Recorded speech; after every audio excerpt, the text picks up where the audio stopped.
Y estas son las proyecciones a 30 años. Acá se ve lo que hoy nos mostraban Miguel y Guille con las picos y bajadas de los stock en las rotaciones con pasturas. Con las pasturas lo que hicimos fue simular 4 años de pastura y 6 años de agricultura.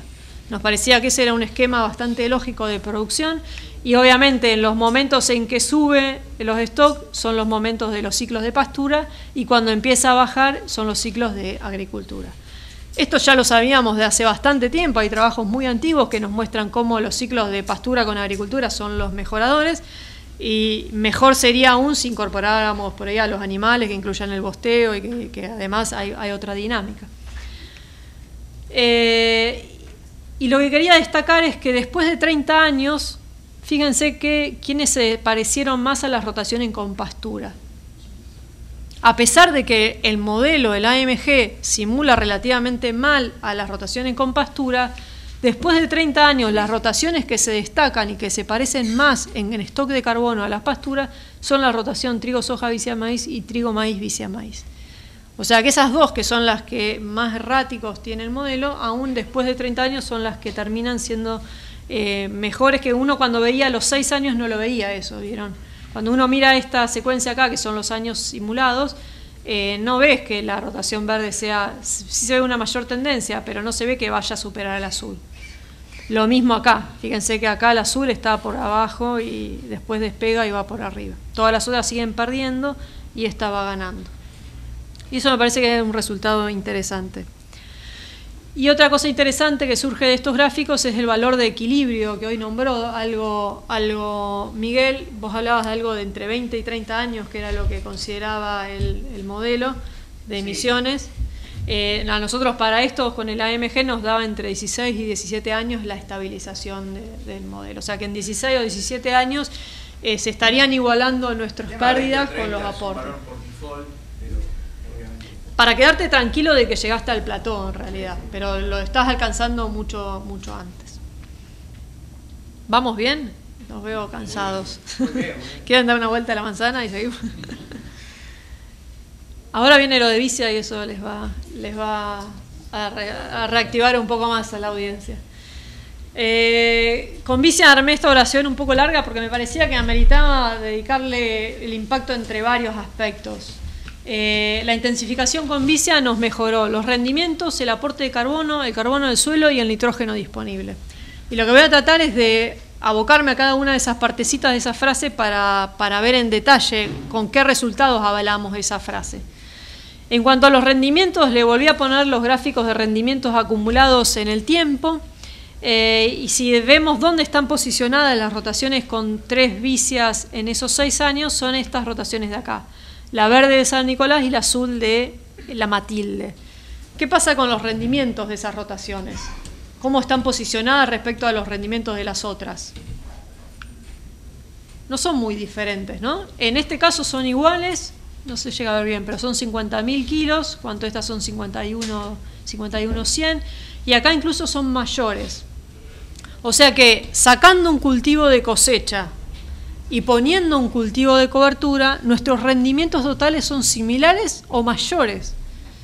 Eso lo que nos está diciendo es que la inclusión de ese cultivo de cobertura nos está potenciando los rendimientos de los otros cultivos dentro de la rotación.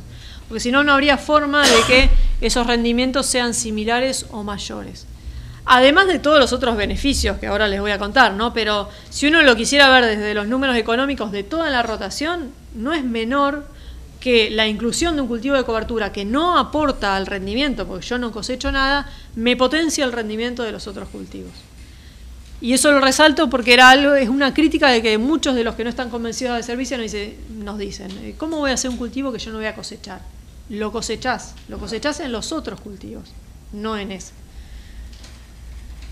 El aporte de carbono también nos aumentó en las rotaciones con Vicia. Si vemos ese gráfico que ya les mostré de carbono aportado, índice de intensificación, y destacamos a dónde están las rotaciones con Vicia, son esos 2 puntos de acá. Fíjense que para similares intensidades, al poner yo un cultivo de cobertura, nos aumenta entre 200 y 300 kilos más por hectárea año el aporte de carbono.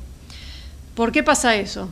Porque el 100% del carbono que está aportando esa cobertura queda en el sistema, yo no extraigo nada. O sea, es 100% de biomasa que queda en el sistema.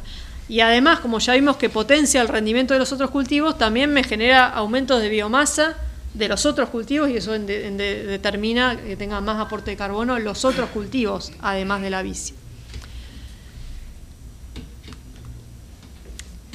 En cuanto al carbono del suelo, vuelvo a los mismos gráficos que ya les mostré de evolución del stock de carbono del suelo y ya les destaqué hoy un poco esas rotaciones, pero si marcamos bien acá cuáles son las de rotaciones con 3 años de vicia, fíjense que son las rotaciones de más pendiente en los dos campos.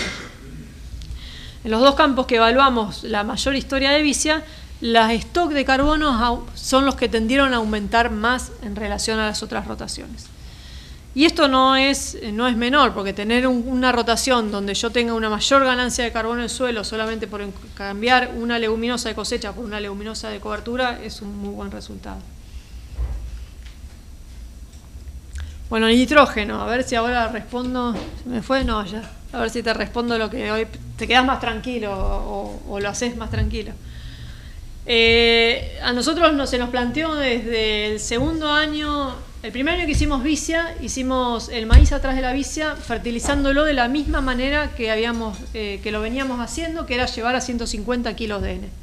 Fuimos en diciembre, medimos cuánto N había 70 kilos de N, fertilizamos el maíz para llevar a 150, ¿no? Como cualquier planteo, pónganle el umbral que quieran, pero cualquier planteo tecnológico en ese momento, y hoy capaz es también, se hace es ese, definir la fertilización en función de cuánto N había. El primer año lo hicimos así. Como no sabíamos nada de la vicia, el primer año decidimos hacer muestreo de nitrógeno en suelo después de la cosecha del maíz. Teníamos dos situaciones, maíz con vicia y maíz sin vicia, sembrados en el mismo momento, la misma fertilización.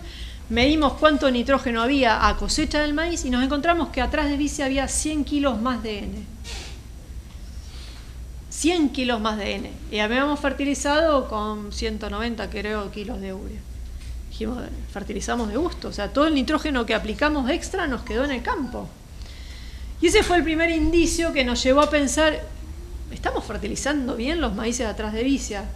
Al año siguiente o a los 2 años empezamos en interacción con Fernando Salvagiotti para hacer estos ensayos porque nos dábamos cuenta que no sabíamos cómo fertilizar a los maíces atrás de vicia o cómo fertilizar a los maíces atrás de trigo, por ejemplo. Teníamos situaciones de maíces atrás de gramínea que suponíamos que iban a necesitar más nitrógeno porque la gramínea anterior nos iba a estar consumiendo y movilizando nitrógeno, pero no sabíamos cuánto más. Por eso decidimos hacer estos ensayos que lo hicimos durante 3 años teniendo 4 alternativas invernales. Arveja y trigo como cultivo de grano, vicia villosa como cultivo de cobertura y barbecho. Y en el maíz siguiente probamos 5 dosis de nitrógeno. 0 nitrógeno hasta 180 kilos de nitrógeno por hectárea. Y lo que les muestro acá es el gráfico de rendimiento del maíz en relación al nitrógeno disponible. O sea que esto es el N del suelo más lo que yo apliqué de fertilizante. Les muestro solo de un solo año, pero créanme, de los 3 años, ahora le hago un gráfico integrado. Los 3 años nos dio la misma tendencia. Los puntos amarillos son los de vicia, los maíces atrás de vicia. Al maíz atrás de vicia le dio lo mismo que estemos en 60 kilos de N disponible o que lo llevemos a 250. No respondió en ningún momento a la fertilización. En el caso de arveja y barbecho respondió un poco en esta primera parte de la curva, pero ya enseguida se saturó, o sea que en realidad no es mucho más el nitrógeno que hay que ponerle al maíz atrás de vicia, de arveja o barbecho. Ojo, estoy hablando de maíces de diciembre. En el caso de la vicia estoy hablando de una vicia de alta producción de materia seca, bien nodulada y secada en plena floración. Hago todas estas salvedades porque no quieran trasladar estos resultados, por ejemplo, a un maíz sembrado en septiembre, con una vicia secada en septiembre, que no llegó a florecer, que produjo 3.000 kilos de materia seca, y bla, bla, bla, bla, bla. Esa salvedad es importante hacerla. ¿Qué pasó con el maíz atrás de trigo? Respondió un montón a la fertilización. Pobre maíz, cuando yo no le puse nada de nitrógeno, rindió 3.000 kilos. Este año fue el año que fue excelente el invierno. Ese trigo habría rendido un montón y movilizó, no dejó nada de nitrógeno. Pobre ese maíz, no le alcanzó para nada. Y a medida que fuimos aumentando las dosis, fíjense que recién con 180 de N estamos pareciéndonos a lo que pasó con los otros antecesores. ¿Te quedaste más tranquilo o todavía seguís pensando en fertilizar? Igual tengo más herramientas para convencerte. Perdón, Belén. Sí. Esto es nitrógeno mineral, lo que estás midiendo. Esto es N-nitrato. N-nitrato. En B6. Ajá. ¿Nitrógeno, nitrato o nitrato? Esto está expresado Sí, como pero nitrógeno. mineral, Acá estamos con nitrógeno, uno lo mide como nitrato. Son los nitratos más lo que le aplicaste. Más lo que le apliqué con nitrógeno, que es urea protegida, para evitar volatilización. El N lo medimos en B6, que es en el mismo momento que fertilizamos el ensayo, ¿no? Uno mide y después fertiliza. Lo hicimos durante 3 años, eso nos permitió tener una variabilidad. Fueron justo 3 años bastante contrastantes. Tuvimos inviernos buenos, inviernos malos, veranos buenos y veranos malos. Bueno, hay esa salvedad que les aclaré recién. Ojo, que es un maíz tardío, una vicia de alta producción de materia seca y bien nodulada. Por eso, trasladar solo esta respuesta, si yo logro tener esta vicia, y si yo estoy pensando en un maíz tardío, si estoy pensando en un maíz temprano, no va a ser la misma respuesta. Y si tengo una vicia mala, olvídate, fertilizalo. No esperes que haga milagro. ¿Qué volumen de materia seca? Yo ahora voy a mostrar, ahora espérame 2 segundos, que esa es la otra que tengo para comenzar. Por lo que yo entiendo que decís, Sí. estás como tranquila que con este nivel de gradiente ambiental que lograste 3 campañas tan No. distintas, o darías, porque uno piensa, bueno, esto tiene una variabilidad, yo hiciera 30 ensayos, 3, 4 años. Tan ansiosa, vieron que este tema iba a generar ansiedad. Ahora voy a avanzar un poquito porque imagínense el grupo cuando vimos estos primeros años estos resultados. Nadie quiso probar, no fertilizar el maíz, daba miedo. Y ahora voy a mostrarles qué es lo que hicimos para tratar de validar estos datos a campo. Esos son 3 años de ensayo. En el gráfico anterior solo les mostré 1 año. Lo que hice acá fue integrarlos, como tuvimos años tan distintos, años de inviernos secos, de veranos secos. Lo que hice fue integrarlos como rendimiento relativo. Acá está relativizado al N4. El N4, ¿se acuerdan que es esta dosis de acá? La dosis más alta de nitrógeno. O sea que yo relativicé todo al N4 y el N4 es el 100%. En todos los casos nos pasaba que el N4, salvo acá algún puntito que se nos va por arriba, pero normalmente el N4 era el de más rendimiento. Y relativizamos todo para justamente integrar campañas, porque si no, no nos permitía comparar, porque había maíces de 10.000 kilos, había maíces de 14.000 y maíces de 8.000. Justo fueron 3 campañas muy diferentes. Y fíjense que relativizando lo que uno nos permite hacer son estas regresiones bilineales para definir cuál es el umbral y el punto de quiebre de esas regresiones. Y lo que encontramos fueron umbrales de promedio de las 3 campañas de entre 70 y 80 kilos por hectárea de N disponibles para arveja y barbecho. ¿Qué pasa? Pareciera ser que el maíz sensa que es casi lo mismo tener barbecho o tener arveja, porque piensan que la arveja, si bien entrega nitrógeno, fija nitrógeno, gran parte de ese nitrógeno que fija yo me lo estoy llevando con el grano. Y esa era una duda que teníamos, porque al principio los arvejeros de grupo nos decían, pero ¿cómo voy a hacer vicia si yo puedo hacer arveja, cosecho el grano, lo vendo, tengo otra renta? Que puede ser un planteo económico que está piola y está bueno, pero ojo, no es lo mismo en cuanto a nitrógeno, disponibilidad de nitrógeno. Acá nunca saturó la respuesta, fíjense que siempre está por arriba del 95%, por eso la regresión es lineal, nunca quebró. En estos 2 casos, entre 70 y 80, y fíjense qué pasó con el maíz arriba de trigo. Recién en 185 kilos me dio el quiebre. O sea que acá hay un planteo, una duda interesante a plantear, si estamos fertilizando bien los maíces atrás de trigo. En muchos planteos lo que hacen es llevar igual a 150, y sin duda pareciera ser que 150 menos X para estas situaciones de intensificación con gramínea sobre gramínea no es la correcta. Deberíamos estar subiendo. ¿Alguna duda?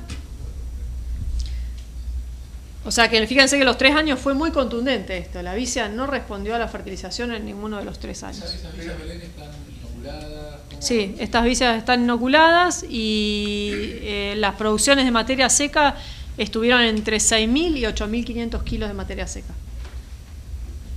¿Vicias puras son? Son vicias puras y viciabillos. Belén, una consulta, ¿se fertilizan las vicias con algo? Las fertilizamos con MAP, con fósforo. En realidad lo que más le pones es el fósforo. 100 kilos, 70, 80. Estábamos aplicando, si no me equivoco, 50 kilos de MAP. Como para darle un arrancador, que en realidad después es MAP que lo reducimos de fertilización al maíz siguiente. Pero otra cosa que queríamos ver con el nitrógeno era ver si podíamos cuantificar cuánto nitrógeno nos aportaba la vicia. Ahí viendo con Fernando cómo lo podíamos hacer, lo que hicimos fue definir la absorción del nitrógeno del maíz en los tratamientos N0. O sea, en los puntos N0 del gráfico anterior, o sea, los puntos bien de la izquierda, a madurez fisiológica del maíz, tomamos planta entera de maíz y medimos el nitrógeno que había en planta, en tallo, hojas y grano. O sea, eso es la suma de los tres. Y eso, en definitiva, lo que nos termina dando es cuánto N absorbió el maíz en cada uno de los tratamientos. Y acá están las 3 campañas, los 4 tratamientos: barbecho, vicia, arveja y trigo. Fíjense qué pasa cuando comparamos o sea, que esto es el N absorbido total por la planta de maíz. Las diferencias en absorción tienen que haber estado por la historia previa que tuvo en el invierno. ¿Qué pasa cuando comparo el barbecho con la barra amarilla? Me da entre 20 y 60 kilos más de N absorbido en la planta de maíz en relación al barbecho. ¿De dónde salió esos 20 a 60 kilos de N? De la vicia, lo aportó la vicia, porque la única diferencia entre como yo no fertilicé con nitrógeno, la única diferencia que hubo en nitrógeno entre este tratamiento y este fue la vicia. O sea que esa vicia en promedio nos aportó 45 kilos de N, para compararlo con el barbecho, ¿no? Que es la situación sin intensificar. O sea que la vicia nos estuvo aportando, si uno quisiera reemplazar 90 kilos de urea, que ahora ya lo vamos a ver, sin duda no es reemplazable, no es lo mismo pensar en esta situación del N químico poniéndolo ahí arriba como urea, que esos 45 kilos de N metidos con una raíz al lado del lugar donde lo va a absorber el maíz progresivamente en el tiempo a medida que el maíz va creciendo. Y otra cosa que quería destacar de este gráfico es qué pasa con las barras de maíz arriba de trigo. ¿Cuánto absorbe? Bastante menos, ¿no? Bastante menos que los barbechos y que las arvejas. Ahí, ¿qué está pasando? Hay una menor disponibilidad de nitrógeno que le deja el trigo y además una mayor inmovilización de nitrógeno por parte de esa gramínea anterior en el trigo. O sea que la única forma que tenemos de compensar esta menor absorción de ese maíz es fertilizándolo más, ¿no? Piensen que estos son los tratamientos sin fertilizar. O sea que no hay forma de pensar de pensar que un maíz atrás de trigo rinda bien si no lo fertilizamos, ¿no? Eso es bastante lógico. Perdóname, la cuenta que hacíamos hace un tiempo era los kilos de materia seca de la vicia por un porcentaje, no me acuerdo si era el 3 o el 4% de nitrógeno. Eso da muchísimo más nitrógeno. Eso es erróneo. No, está bien. Ahora vas a ver por qué. A ver, está bien. Eso también es una estimación porque ahí lo que supone es un porcentaje de nitrógeno que tiene la materia seca de la vicia.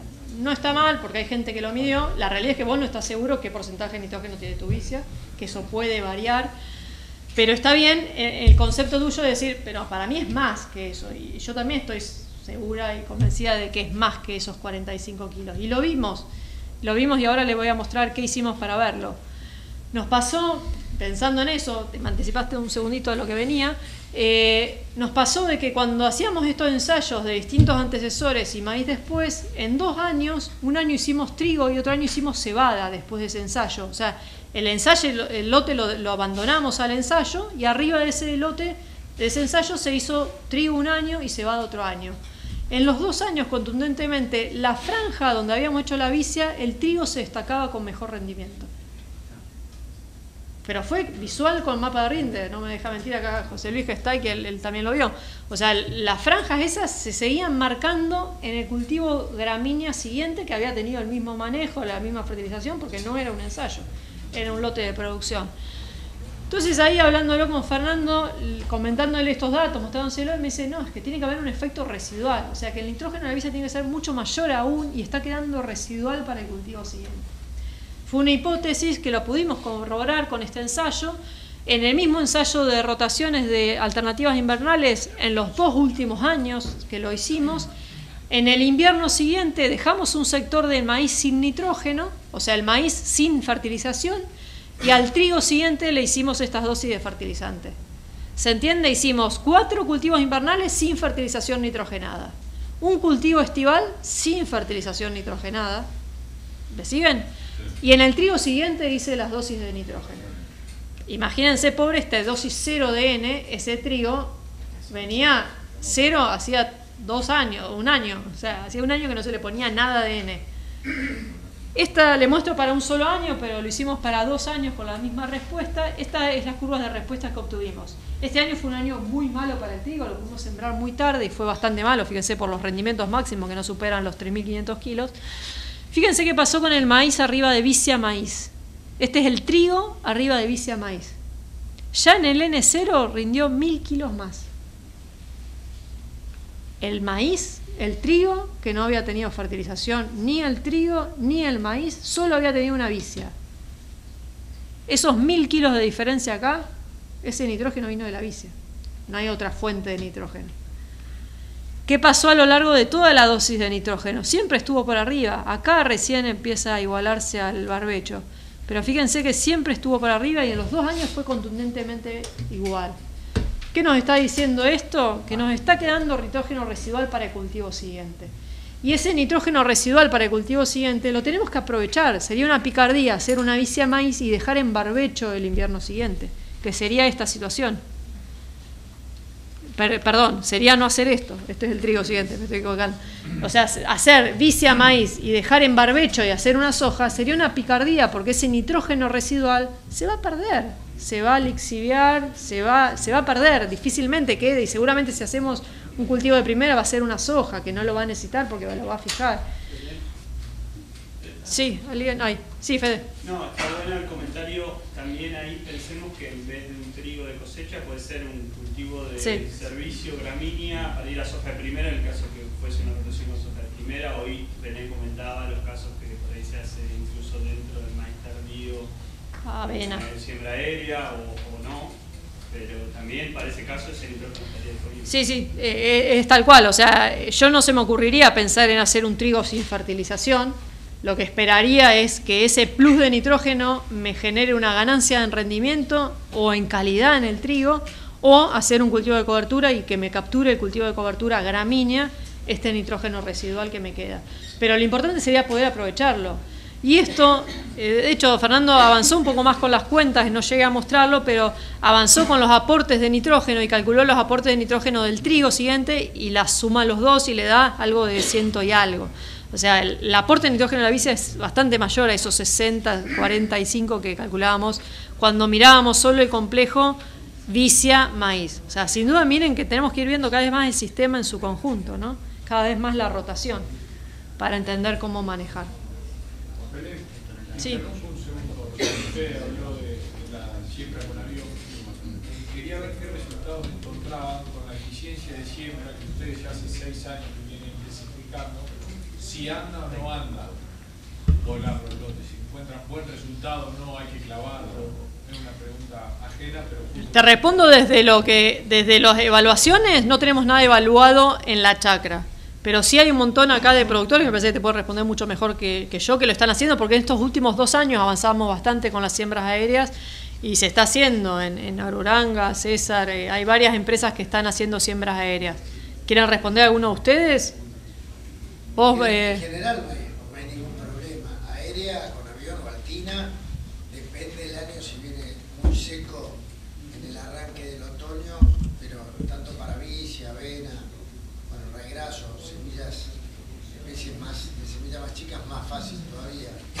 Pero con vicia, que es a lo mejor donde por la duda, las experiencias que hemos tenido siempre han sido muy buenas sobre maíz, sobre soja de segunda. La cobertura, César, no interfiere, ¿no? Ahí, si vos tenés un colchón de cobertura muy grande abajo, en que pueda fallar. No, lo que pasa es que el colchón de cobertura tampoco es algo que podamos medir, digamos así. Vos tenés cobertura más o menos variable, pero en distintas situaciones, si tenés condiciones de humedad razonables en el otoño.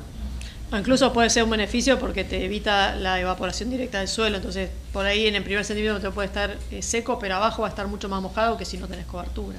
O sea, y eso te favorece la implantación. Que estaban al lado de praderas o directamente del parque, pasa corta pero sigue cayendo, lo del parque estaba lleno de vicia y avena te imaginas más fácil, pero la vicia, que lo ves algo como redondito, que es más difícil, todo, perfecto. Sí, arriba de coberturas de soja de segunda, que tiene cobertura del trigo inmediato anterior. Sí, lo que sí uno tiene que tener en cuenta es que va a tener un coeficiente de logro menor que una siembra terrestre, obviamente, pero tenés que evaluar entre tus beneficios y tus costos. Si querés gastar más semilla, pero vas a tener beneficio de anticiparte, de tener un mes más de ciclo, aumentar la intensidad, o sea, pero hay sin duda un coeficiente de logro menor.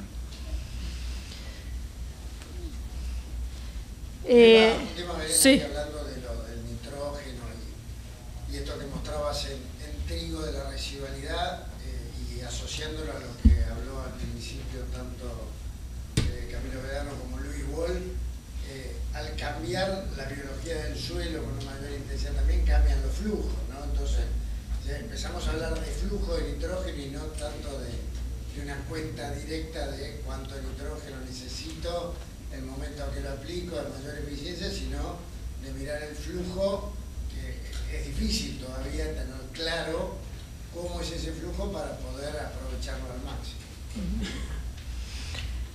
Vuelvo a la espiral y vuelvo a esta idea de que necesitamos para que esto se adopte, generar más información en lotes de producción. Y hoy era la pregunta que teníamos. Esto de vicia nos empezó a generar, cuando veíamos los primeros años de resultados, no nos animábamos a hacer, decir, bueno, tiremos de esta idea de no fertilizar el maíz porque tiene un impacto grande en la economía del bolsillo sobre todo, como para andar diciéndolo si no estamos seguros. Entonces empezamos a generar información en lotes de producción de vicia para poder tener más seguridad con estos resultados y poder ampliar sobre todo el abanico de años y de zonas de producción. Ahí fue que hicimos esta red de evaluación de vicia, que sumamos un montón de lotes de producción de vicia. Estos son lotes de 26 casos de series de suelo peirano, Arroyo Dulce, Rojas, Santana, desde la campaña 12-13 a 16-17 y la producción de materia seca en función de las fechas de siembra. Fíjense, tenemos fechas de siembras muy variables, desde mediados de febrero hasta principios de agosto. Esta gran variabilidad se da por los sistemas de producción distintos donde se entran. Por ejemplo, acá son situaciones donde la vicia entra atrás de un maíz para silo y estas siembras tan tardías son vicias que entran, por ejemplo, atrás de un sorgo, donde no lo pudimos cosechar mucho antes de mediados de julio y recién pudimos sembrar a fines de julio, a principios de agosto. Fíjense que pudimos producir entre 2.000 y 6.000 kilos de materia seca de vicia. O sea que hay años que se nos va a caer la materia seca independientemente de cuándo la siembre. Fíjense que tuvimos fechas de siembra bajas, producción de materia seca en las fechas de siembra temprano y bajas producciones de materia seca en las siembras tardías. O sea que la mayor concentración de la producción de materia seca estuvo entre las fechas de siembras intermedias. Haceme la pregunta y después sigo. ¿La fecha de quemado de la vicia fue la misma para todos? No, ahora les muestro. O sea, estos eran todos lotes de producción y todos variaban todos. O sea, fue recopilar información de lotes de producción. La fecha de secado fue distinta entre campos y es lo que les muestro a la derecha. Nosotros al principio pensábamos que la fecha de siembra iba a tener mucho juego en el momento de definir cuánta materia seca genero, porque nos iba a definir el largo del ciclo. Y sin embargo, la duración del ciclo no tuvo que ver con la materia seca. Lo que más tuvo que ver con la materia seca fue la fecha de secado de la vicia, más que cuando la sembré. Yo puedo sembrar muy temprano, pero si yo seco temprano, la materia seca va a ser baja. Ahora, si yo puedo extender esa fecha de secado por finales de noviembre, puedo estar generando las mayores producciones de materia seca. Si bien hay algunos puntos acá que se nos despegan, que nos dan más producción de materia seca en estas fechas, fíjense que entre el 30 de octubre y el 30 de noviembre estamos en los mayores valores de materia seca. ¿Y por qué se da eso? Porque la vicia acumula más materia seca hacia el final del ciclo, por lo tanto dejarla 1, 2 o 3 semanas más implica dejarla en su máxima tasa de crecimiento y además necesitamos dejarla porque en esta etapa final del ciclo es donde está fijando la mayor cantidad de nitrógeno. Por lo tanto, si nosotros pretendemos a esa vicia el servicio que nos aporte nitrógeno, necesitamos también postergar la fecha de secado para que nos aporte más materia seca y más nitrógeno. La relación, como hoy decía, la relación entre nitrógeno y la materia seca es directa. O sea, hay un porcentaje, uno podría expresarlo como un porcentaje de nitrógeno en la materia seca de la vicia. Entonces, sí, Esos 3 valores que aparecen abajo en las fechas tempranas, siempre. en estas fechas tempranas de acá, sí. ¿Eso le corresponde porque tuvieron fechas de secado más tempranas o...? No, en realidad tuvieron fechas de siembra intermedia, no fueron tan tardías, fueron de mediados, fines de septiembre, principios de octubre, si no me equivoco. Pero para mí acá lo que está pasando con estas fechas tan tempranas es que hay como que se dan 2 ciclos de vicia. Se da un primer ciclo que cuando vos empieza el invierno, la máxima tasa de crecimiento de la vicia, como que ese primer ciclo que se le da en ese primer otoño es como que ya se empieza a descomponer.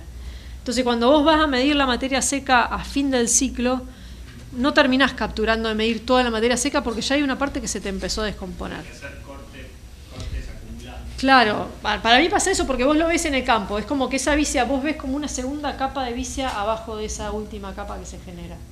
Pero ojo, estoy hablando exclusivamente de estas vicias sembradas tan temprano, que yo no las probamos en otro lado, porque acá entra en el sistema de producción. Fíjense que en nuestra zona, salvo un silo, no tenés muchas chances de sembrar, o salvo que sea un año que no hayas hecho nada de verano, no tenés muchas chances de sembrar un 1 de febrero o 5 de febrero como está sembrado acá. Siempre son vicias puras. Sí, son vicias puras todas. Todas son vicias puras y manejadas la densidad más o menos similares. Pero yo le metí todas las variables. Yo acá tenía valores, cuánto fósforo le habíamos puesto, cuántos kilos de semilla habíamos tirado, qué precipitaciones en el ciclo tuvo, qué duración del ciclo. Y la variable que más explicó los cambios en la materia seca fue la fecha de secado. Y ahí empezamos a cobrar importancia de esto de la importancia de dejar 1 o 2 o 3 semanas más en el campo de la vicia, sobre todo cuando estamos pensando en sembrar a mediados de diciembre. Y en nuestra zona, otra salvedad, estamos pensando esto en esta zona donde tenemos altas chances de lluvias en noviembre. Por ahí en zonas donde nuestros noviembres sean secos, no tenemos posibilidades de dejar secar la vicia más tarde porque tenemos que cortarla por falta de agua y tenemos que asegurar una recarga para el maíz siguiente. En esta zona tenemos esa posibilidad de jugar un poco con esto en los años que vengan bien de humedad. ¿Podés repetir la densidad de vicia que no? No lo dije. Fue una variable que fue distinta entre campos, pero rondó entre 15 kilos y 25. No era la misma. Fue una variable que metí en el análisis para ver si eso explicaba las diferencias, y no lo explicó. Normalmente hoy estamos manejando de 20 para abajo, 20, 15, 20.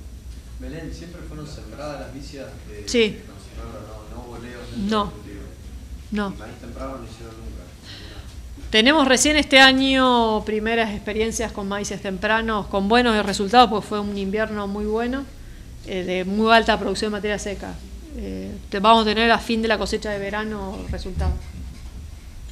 Maíces de octubre. Maíces sembrados en septiembre, fines de septiembre. Pero lo ven como algo excepcional por las condiciones de invierno. Yo creo que este año sería un año excepcional, porque tuvieron volumen de 6.000 kilos secadas en principios, fines de agosto. Principio de septiembre, fines de agosto. Que fue rarísimo, digamos. No es lo que uno esperara y no es lo que se debería dar en una situación normal, pero fue un invierno excepcional, porque fue muy alta radiación, buena lluvia, buena radiación, el Q fue excelente. Pero una Alejandro, sí. hay un punto, si vos sembras temprano, o sea, antes de, por ejemplo, de una soja de segundo arboleo, y si viene un año normal, no excepcional, normal, todas las lluvias que quedan en el lote, en el invierno la vicia tiende a crecer achaparrada muy poquitito. La clave está en el pico final y las temperaturas que tengas ahí. Si viene un arranque de primavera con temperaturas, si tenés humedad en el perfil, la vicia explota. De todas maneras, como dijo Belén, tenés que medir materia seca y ver si está bien nublada para después tomar decisiones en base a la fertilización. En maíz temprano es mucho más importante todos esos detalles que en maíz tardío. ¿Qué pasó con la validación? Lo que me preguntabas hoy nos daba temor salir al campo diciendo, bueno, no fertilicemos los maíces atrás de vicia con los resultados que teníamos. Si bien los resultados eran muy contundentes, quisimos validarlo a campo, esos resultados, antes de estar seguros de que lo que estábamos diciendo era realmente así. Y lo que hicimos fue, en lotes de producción, esto lo hicimos entre el año 2015 y 2016, fue tener situaciones de vicias manejadas igual, y atrás de la vicia, mitad del lote o una franja, se hizo un maíz tardío sin nitrógeno y otra franja con nitrógeno, ¿no? Se tiene un mismo lote con vicia, una parte del lote con nitrógeno y otra parte del lote sin nitrógeno. Solamente se le puso el arrancador, en el caso de la fuente fosforada, y algo de nitrógeno que tenía la fuente fosforada, y en el caso de los N1 se aplicó entre 60 y 190 kilos de N, porque eso dependió de cada campo. No importaba cuánto N le ponía, lo que sí queríamos ver era cómo era la diferencia de rendimiento entre el N0 y el N1. Cada campo lo que hizo fue tener el dato de rendimiento por separado de la franja N0 y la franja N1, en algunos casos por cosecha directa y en otros casos con mapa de rinde, y lo que obtuvimos fue, y lo que relacionamos fue el rendimiento relativo al N1. Eso quiere decir que el 100% es el N1, o sea que lo que está por debajo de del 100% quiere decir que hubo respuesta a la fertilización. ¿Se entiende? Que rindió menos cuando no se fertilizó. Y lo que vimos es que este rendimiento relativo estaba fuertemente asociado con la materia seca de la vicia, que cuando teníamos más de 4.700, o si quieren redondeemos en 5.000 kilos de materia seca, como redondeé acá, cuando teníamos más de 5.000 kilos de materia seca, no respondió nunca a la fertilización, y les aseguro que alguna de estas franjas íbamos al campo y no estábamos seguros si no iba a responder a la fertilización, porque a veces vos la veías un poco más verde, las veías un poco mejor la planta, pero en rendimiento después fueron iguales el N0 y el N1. Sin embargo, cuando nos caímos en materia seca, ahí sí hubo respuesta a la fertilización y fue necesario fertilizar para que aumentaran los rendimientos. ¿Esto qué nos quiere decir?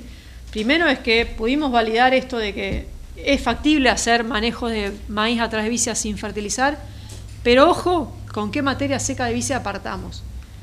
Y fundamental, medir la materia seca de la vicia, que hoy parece algo bastante obvio, pero a nivel de producción no es tan común que el productor te diga, no, tuvo una vicia de 5.000 o tuvo una vicia de 2.000. Todos te dicen, sí, estaba hermosa, estaba linda. Y una vicia de 2.000, de 3.000 kilos, también la ves linda. Pero una vicia de 6.000 la ves mucho más linda. Y esa, por ahí ya se hace el ojo, pero andá y medí y sacate la duda si estás por arriba o por abajo del umbral, y eso te puede dar una mayor o menor tranquilidad de qué hacer con el maíz siguiente. O sea, primera recomendación, andá y medí el maíz, la materia seca de la vicia, que también puede ser que esta materia seca de la vicia sea baja por el año que te tocó. Porque no necesariamente tiene que ser por mal manejo. Por ahí te tocó un año sequísimo, que no te llovió nada en todo el ciclo de la vicia, estás por acá abajo, entonces, ojo, yo ahí no me arriesgaría a no fertilizar el maíz. O si vas a no fertilizarlo, por ahí puedes hacer una franja fertilizada y tenés más datos para sumar esta curva.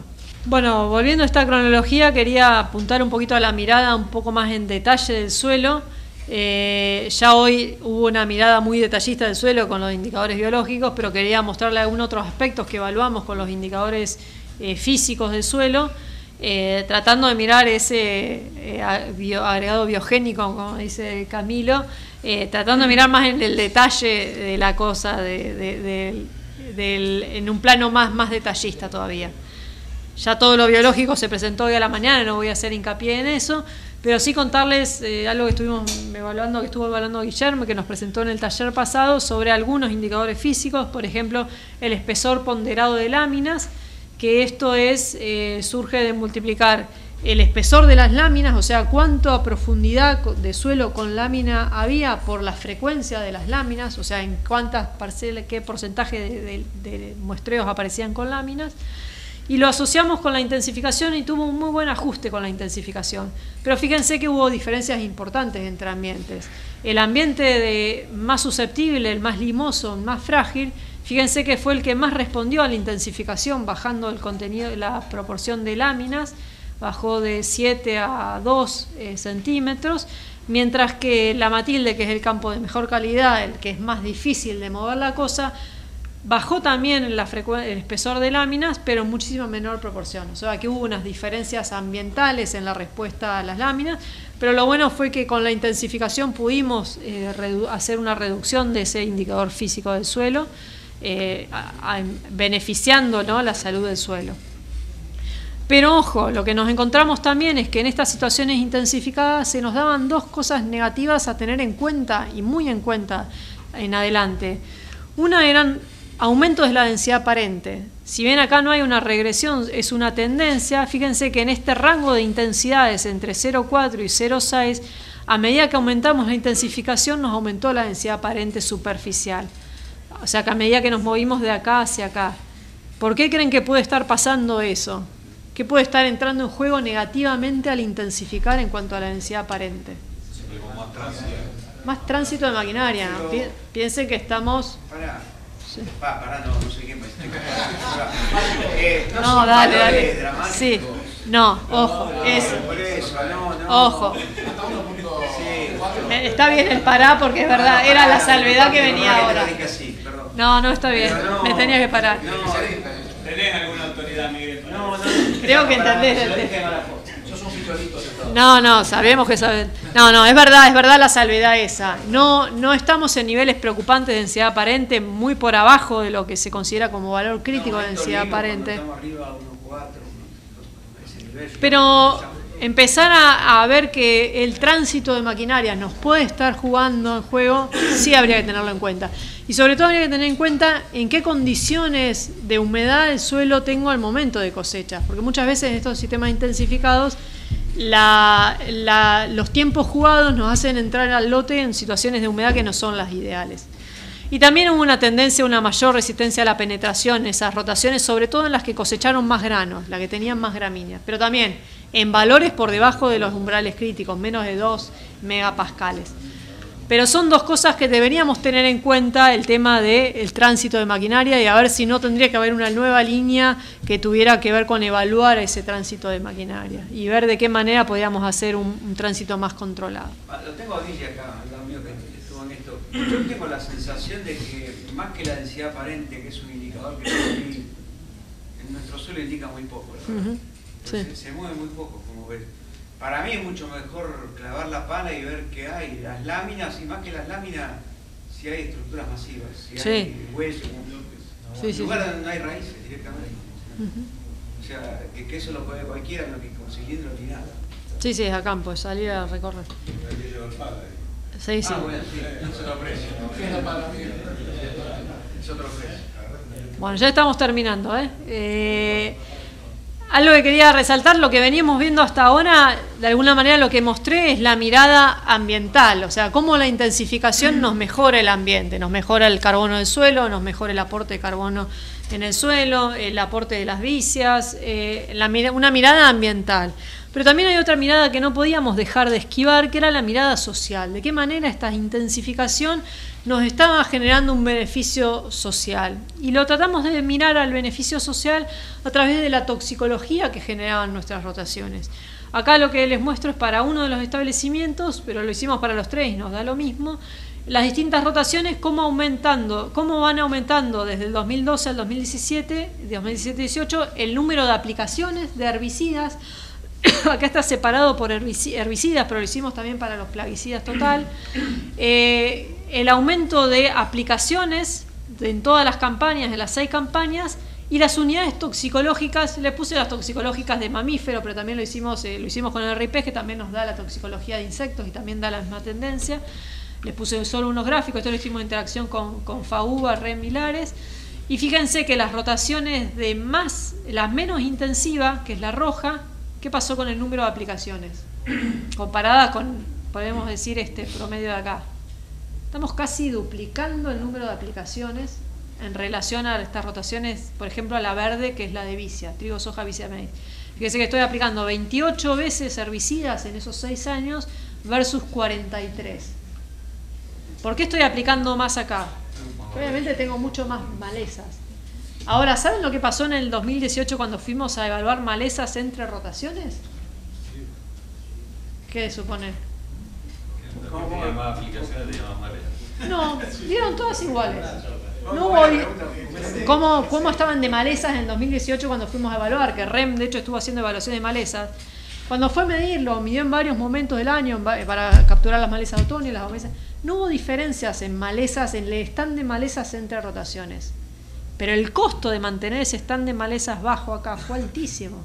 En este número de aplicaciones y en esta toxicología, fíjense, tenemos más del doble de unidades toxicológicas en esa rotación respecto de esta. Pero ojo, la intensificación por sí sola no nos baja la toxicología y el número de aplicaciones. Fíjense que esta rotación, la amarilla, que es la de arveja, tiene un nivel más alto de aplicaciones y mayor toxicología. Y eso tiene que ver con los cultivos que hacemos. La arveja es un cultivo que necesita paraquat, que suma mucha toxicología, necesita desecante, o sea que no solamente es importante intensificar para reducir el número de aplicaciones por un control biológico de las malezas, sino también qué cultivos pongamos para ver qué aplicaciones vamos a hacer, o ver de usar productos alternativos que nos reduzcan la toxicología, que también es factible, productos banda verde o de otra categoría, para bajar, al menos si no bajamos el número de aplicaciones, bajar este eje. Cuando asociamos en los tres campos, miramos los tres campos, qué pasó con el número de aplicaciones y con la suma de unidades toxicológicas y el índice de intensificación, encontramos esas relaciones negativas. Ahí ya no es solo de un campo, sino en los tres, metiendo todas las rotaciones.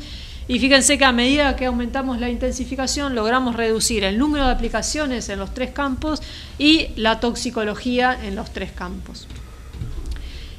¿Evaluaron presencia de maleza resistente?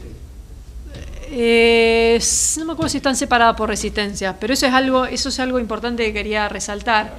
Y ahí lo puse, me ganaste en el globito, me salió justo el globito. Dos cosas asociadas a esto. Menor aplicación también implica menos plata, menos gasto, ¿no? O sea, pensémoslo también desde lo económico y de lo que hoy contaba Pablo. Menos gasto de aplicación, menos gasto de personal. Pero ojo, también menor presión de malezas resistentes. Se evaluaron las malezas, yo creo que están separadas entre resistencias y no, pero no me acuerdo. No sé, no están separadas. Lo que decía al principio, la cantidad de especies presentes al final de cuando hicieron el recuento final era similar, en la que sí se vio una baja muy importante en función del índice de rotación. En realidad está medido como el rastrojo acumulado en los 6 años. El rastrojo acumulado en los 6 años en función de la población de malezas fue con rama negra. Con rama negra.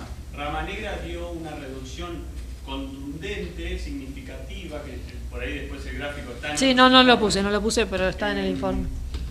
Con la acumulación de rastrojo en los 6 años, o sea, a lo largo de los 6 años se puede conseguir después, está en ese informe de ese taller. El resto de las malezas estaban, en menos medida, pero estaban igual. Pero sí lo que uno puede suponer es que si aplicás menos productos químicos y más diversos, porque acá estás haciendo otro tipo de cultivos y otro tipo de productos de principios activos, la presión y las posibilidades de tener maleza resistente en estos sistemas va a ser mucho menor que en un sistema donde sea a base de herbicidas, el mantenimiento de ese tan bajo de malezas. Que ese era también un mensaje importante que queríamos dejar.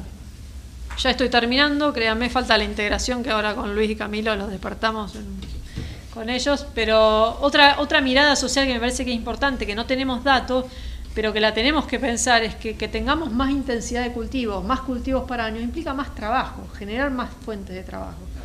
Vos estás sembrando y cosechando 2 veces al año, eso implica hacer uso de contratistas más veces al año. O sea que también hay una mirada social desde ese lado, desde la activación de empleo en la zona. Una mirada que hoy ya les mostró Pablo, que no voy a hacer detalle, es la mirada económica y que a propósito en este espiral del conocimiento quedó al final, porque no quisimos ponerla acá adelante para que no nos enmascarara lo que íbamos a hacer. Y por eso hoy en este último taller recién mostramos algún número económico.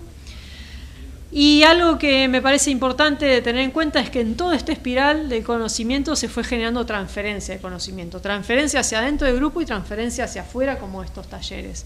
Y que esa transferencia cada vez más fue integrando todo, cada vez más a medida que íbamos generando conocimiento. Esa transferencia tuvo que hacer como un gran esfuerzo para ir abarcando todo el sistema, y por eso en el taller pasado surgió esto de las emisiones, y bueno, veamos qué pasa con las emisiones.